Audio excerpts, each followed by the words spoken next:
Hello students, welcome to smart math online classes. आज हम real analysis की one of the most important theorem करने जा रहे हैं। सबसे पहले थ्योरम की स्टेटमेंट देखते हैं कि स्टेटमेंट क्या बोलती है। स्टेटमेंट कहती है the union of denumerable collection of denumerable sets is denumerable. क्या कहते हैं कि जो डेन्यूमरेबल सेट्स हैं उसकी मैं यूनियन लूँ। डेन्यूमरेबल कलेक्शन ऑफ डेन्यूमरेबल सेट्स मतलब कि डेन्यूमरेबल सेट्स की जो कलेक्शन है, डेन्यूमरेबल सेट्स की कलेक्शन है उसकी मैं यूनियन करूं, वो भी क्या आए, डेन्यूमरेबल आए। क्या बोलती है थ्योरम कि डेन्यूमरेबल सेट्स की मैं कलेक्शन की यूनियन करूं, वो यूनियन भी क्या है, डेन्यूमरेबल। तो अब ये थ्योरम किसके अराउंड घूम रही है, डेन्यूमरेबल सेट्स के। तो मतलब इस थ्योरम को प्रूव करने से पहले मेरे को किस चीज़ की नॉलेज होनी चाहिए, डेन्यूमरेबल सेट्स के, कि डेन्यूमरेबल सेट्स होते क्या। तो इसलिए इस थ्योरम को स्टार्ट करने से पहले मैं आपको सबसे पहले डेन्यूमरेबल सेट्स की डेफिनेशन करवाऊंगी।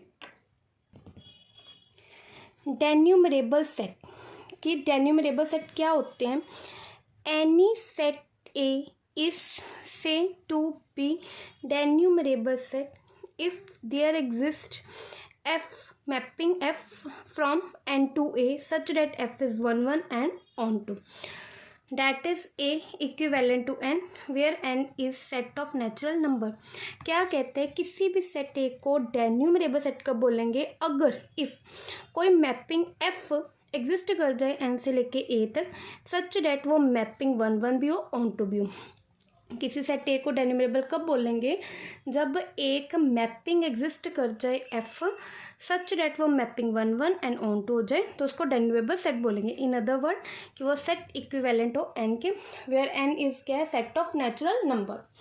ये तो डेफिनेशन हमने कई बार थ्योरम को प्रूव करने में यूज़ की है, प्रूव करने के लिए यूज़ किया है। एक और डेफिनेशन आती है जिससे हम इस थ्योरम को प्रूव करेंगे। वो डेफिनेशन क्या बोलती है, वो डेफिनेशन मैं आपको बताऊंगी कौन सी है। ये डेन्यूमरेबल सेट की एक अनदर डेफिनेशन क्या बोलती है, डेन्यूमरेबल सेट की एक अनदर डेफिनेशन बोलती है set A is said to be denumerable set if the element of set A has been arranged in the form of infinite sequence with distinct element।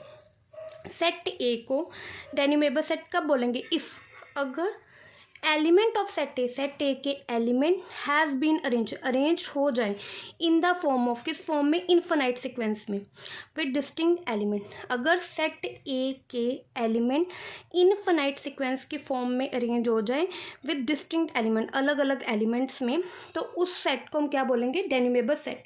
That means अगर मैं ए को इस sequence की form में represent कर दूँ, A1 A2 A3 A4 so on, कि infinite sequence की फॉर्म में रिप्रेजेंट कर दो और ये सारे A1 A2 A3 A4 so on सारे डिस्टिंक्ट एलिमेंट हो, तो मैं इसको डेन्यूमरेबल सेट बोलूँगी।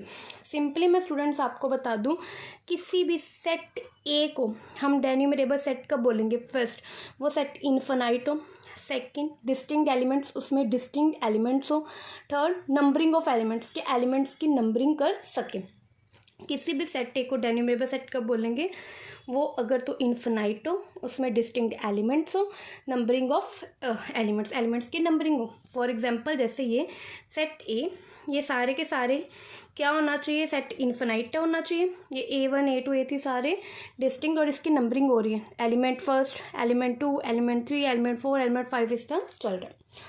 हुआ क्लियर। अब इसी डेफिनेशन को यूज़ करके मैं इस थ्योरम का प्रूफ आपको बताऊँगी। तब स्टूडेंट थ्योरम स्टार्ट करते हैं। तो थ्योरम में हमने किसको डेन्यूमरेबल सेट प्रूफ करना है, डेन्यूमरेबल सेट की यूनियन को। तो सबसे पहले लेट प्रूफ देखते हैं इसका। Let A is equal to A1 A2 A3 so on B और denumerable collection of denumerable set. कि ए जो सेट है उसमें कौन कौन से सेट आ रहे हैं, A1 A2 A3, ये सारे सेट कौन से हैं, ये डेन्यूमरेबल है। तो ये ए क्या है, डेन्यूमरेबल कलेक्शन है डेन्यूमरेबल सेट की। A1 A2 A3 सारे क्या है मेरे पास, डेन्यूमरेबल सेट है। अगर A1 A2 A3 ये सारे डेन्यूमरेबल सेट है, तो मतलब ये सेट क्या होंगे, ये सारे A I sets, I belongs to N, ये सारे के सारे जो ए आई सेट्स हैं, for every I belongs to N, ये सारे के सारे जो ए आई हैं, ये ये इन्फिनाइट सेट्स होंगे, इसमें डिस्टिंक्ट एलिमेंट्स होंगे और एलिमेंट्स की हम नंबरिंग कर सकेंगे। तो इसलिए मैंने लेट कर लिए सेट्स किस तरीके के होंगे। A1 इज इक्वल टू, इसमें एलिमेंट ले लिए A11, A12, A13, A14 so on. A2 में एलिमेंट्स ले लिए A21, A22, A23, A24 so on. इसी तरह A3 में एलिमेंट्स ले लिए A31, A32, A33, A34 so on. अब ये A11 का क्या मतलब है कि A1 का मतलब है ये फर्स्ट एलिमेंट है फर्स्ट सेट का, ये सेकंड एलिमेंट है फर्स्ट सेट का। इसी तरह A21 का मतलब है कि ये फर्स्ट एलिमेंट है सेकंड सेट का, ये सेकंड एलिमेंट है सेकंड सेट का, ठीक है। इसी तरह A3 का मतलब है फर्स्ट एलिमेंट है, A31 का मतलब है फर्स्ट एलिमेंट है थर्ड सेट का। अब ये सारे जो A1, A12, जो चीज़ चल रही हैं ये इन्फिनाइट सीक्वेंस है और ये सारे डिस्टिंक्ट एलिमेंट्स हैं। ये सारे के सारे जो सेट्स हैं क्योंकि डेन्यूमरेबल हैं तो मतलब इन सेट्स की नंबरिंग हो रही है। ये सेट्स क्या होंगे, इन्फिनाइट होंगे और ये सारे के सारे एलिमेंट्स क्या होंगे, डिस्टिंक्ट होंगे। इसी तरह A1, A2, A3 सोन चलते हुए AN सेट किस तरीके का होगा, AN1, AN2, AN3 सोन। इसी तरह ये सेट्स चलते जाएंगे क्योंकि इन्फिनाइट कलेक्शंस हैं। अब where AIJ is a jth elements of ith set, मतलब कि ये किस तरीके के एलिमेंट्स बन रहे हैं, AIJ टाइप के। तो A11 का मतलब है फर्स्ट एलिमेंट फर्स्ट सेट का। इसी तरह अगर A21 देखो तो ये फर्स्ट एलिमेंट है सेकंड सेट का, इस तरीके से। अब टू प्रूफ क्या करना है, इनकी जो यूनियन है, इन सेट्स की यूनियन है n belongs to n, AN is also denumerable sets, कि ये जो यूनियन है ये आल्सो क्या है, डेन्यूमरेबल सेट। नाउ अब इन सेट्स की यूनियन लूँगी मैं। Union n belongs to AN means की A1 union A2 union A3 union so on union AN union so on, इस तरह चलती जाएगी। तो union n belongs to n AN क्या आ जाएगा, A1 वाला सेट यूनियन A2 वाला सेट यूनियन A3 वाला set union so on union AN वाला सेट यूनियन सो एस तक चलती जाएगी। तो union n belongs to n AN क्या आ जाएगा, पहले A1 वाले सारे एलिमेंट्स, A2 वाले सारे एलिमेंट्स, ठीक है ना। इसी तरह चलते चलते AN वाले सारे एलिमेंट्स ऑन चलते जाएंगे।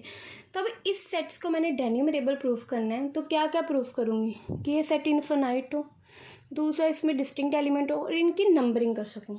तो इसकी नंबरिंग करने के लिए मैं एक रूल लूँगी, मैं इस एलिमेंट्स की हाइट ले लूँगी, इन एलिमेंट्स की हाइट डिफाइन कर दूँगी और उस हाइट के बेस में मैं इस यूनियन वाले सेट के एलिमेंट अरेंज कर दूँगी। तो इससे मेरी क्या आएगा, मेरे पास नंबरिंग करनी मेरे को एलिमेंट्स की नंबरिंग करनी इजी हो जाएगी। तो इसलिए मैंने डिफ़ाइन कर दी इसकी हाइट, इसके एलिमेंट्स की height AIJ is equal to I plus J is equal to height of the AIJ।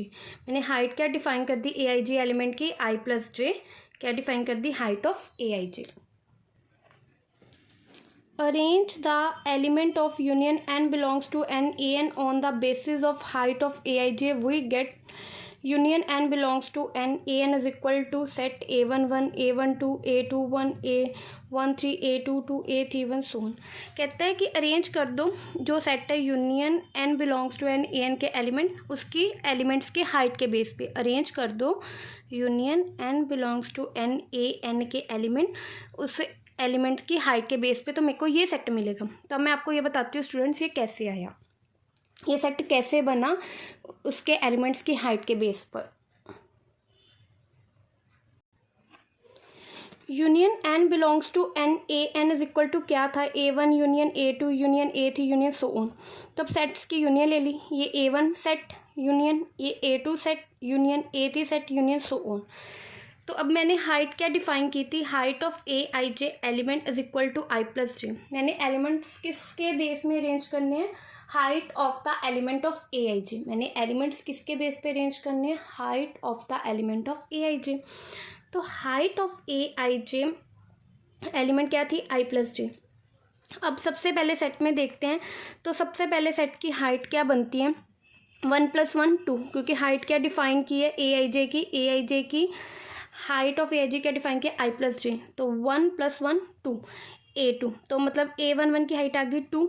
अब मैंने सबसे पहले देखना है कि इन सभी सेट्स में कितने नंबर्स ऑफ एलिमेंट है जिनकी हाइट 2 है। Number of element whose height is 2, वो सिर्फ एक ही आ रहा है क्योंकि इसका स्टार्ट हो रही है हाइट 3 से, इसकी 4 से, तो ये सिर्फ क्या बन रहा है one element which is equal to, वो एलिमेंट कौन सा है, A11। अब number of element whose height is 3, क्या वो एलिमेंट्स लेने हैं जिसकी हाइट 3 है। तो ये क्या बनेगा, 1 + 2, इसकी हाइट 3 बन रही है, 2 + 1 = 3। वो कितने नंबर्स ऑफ एलिमेंट बने, 1 और 2। वो एलिमेंट कौन से, A12 इज इक्वल A21। इसी तरह number of element whose height is 4 is equal to 3। वो कितने बने, A1 1 + 3 height 4, A22 height 4, A31 height 4। तो ये कितने एलिमेंट बने, 3। ठीक है, तो ये किस तरीके से चल रहे हैं, पहला एलिमेंट, 2 एलिमेंट, इसी तरह 3 एलिमेंट, इसी तरह ये चलते जाएंगे एंड सो ऑन, इसी तरह हम चलते जाएंगे। तो ये union N belongs to A N के एलिमेंट्स मैंने हाइट के बेस पे अरेंज कर लिए, हाइट 2 वाले, हाइट 3 वाले, हाइट 4 वाले, ऐसे ही आगे हाइट 4 वाले, आगे हाइट 5 वाले आ जाएंगे, हाइट 6 वाले, सो ऑन, ये चलते जाएंगे। ठीक है, इस तरीके से union N belongs to A N मेरे पास सेट बना। अब अरेंज कर लिए element union N belongs to A N on the basis of height, ये सेट बना। अब देखो इस सेट की नंबरिंग हो पा रही है, ये सिंपल है, इस नंबर एलिमेंट 1 हो गया, इसको मैं नंबरिंग कर पा रही हूँ। मेरे पास सेकंड एलिमेंट है, ये मेरे पास 3 है, ये मेरे पास 4 है, ये मेरे पास 5th है, ये मेरे पास 6 है, इसी तरह आगे 7 8 सोन चलते जाएंगे। अब एलिमेंट्स की नंबरिंग तो हो गई। कब एक सेट एनिमरेबल होता है, वो सेट इनफिनाइट हो, डिस्टिंक्ट एलिमेंट हो, उनकी नंबरिंग हो सके। ठीक है, नंबरिंग वाला तो हो गया। अब मैंने क्या प्रूव करना है कि इसमें इनफिनाइट, इसमें डिस्टिंक्ट एलिमेंट हो। कहते हैं union N belongs to A N has contain distinct elements. ये कैसे डिस्टिंक्ट एलिमेंट्स आएंगे, अब देखो स्टूडेंट्स, मैं इसको बताती हूँ कि union N belongs to N A N has कैसे इसमें डिस्टिंक्ट एलिमेंट है। सपोज कर लो कोई ए सेट है जिसमें 1 2 3 एलिमेंट है, और अगर बी सेट है तो उसमें कितने एलिमेंट्स होंगे, मान लो 1 2। ठीक है, union N belongs to N, A has contain distinct element. तो इसमें डिस्टिंक्ट एलिमेंट कैसे आए, मान लो सेट ए है, उसमें 3 एलिमेंट है, 1 2 3। बी मान लो उसमें 2 एलिमेंट्स है। अब मैं इसकी जब यूनियन करती हूँ ए यूनियन बी, तो यूनियन में क्या एलिमेंट्स आएंगे, 1 2 3। तो जो सेम एलिमेंट्स होता है वो रिपीट तो नहीं होता, वो सिर्फ एक बार ही हम लिखते हैं, 1 2 3। जैसे 1 2 इसमें भी आ रहा है तो इसको बार बार तो नहीं लिखेंगे, 1 1 2 2 3, सिर्फ एक बार लिखते हैं। मीन्स कि जब हम किसी भी सेट्स की यूनियंस लेते हैं तो यूनियन में ऑलवेज क्या होते हैं, डिस्टिंक्ट एलिमेंट ही होते हैं। Also union N belongs to A N is infinite set, क्योंकि ये A1 A2 A3 सारे क्या थे, इनफिनाइट सेट थे, और union of infinite set is also infinite. तो इसका मतलब ये जो A1 A2 A3 सारे सेट है इनफिनाइट हैं, तो इनकी यूनियन भी क्या होगी, इनफिनाइट। इसका मतलब the element of union N belongs to A N has been arranged in the form of infinite sequence with distinct element. The element of union n belongs to n a n has been arranged in the form of infinite sequence with distinct element। क्योंकि ये set है जिसमें distinct element भी है, इन set की numbering भी हो रही है और इन सेट में distinct elements हैं। ठीक है, ये सेट इनफिनाइट भी है, इसके डिस्टिंक्ट एलिमेंट्स भी हैं और इनकी नंबरिंग भी हो रही है। तो उस डेफिनेशन के according union N belongs to A N is a denumerable set हो गया। Hence prove the union of denumerable collection of denumerable set is denumerable. इस तरीके से हमने प्रूव किया डेन्यूमरेबल सेट की जो यूनियन होती है वो डेन्यूमरेबल होती है। Thank you students.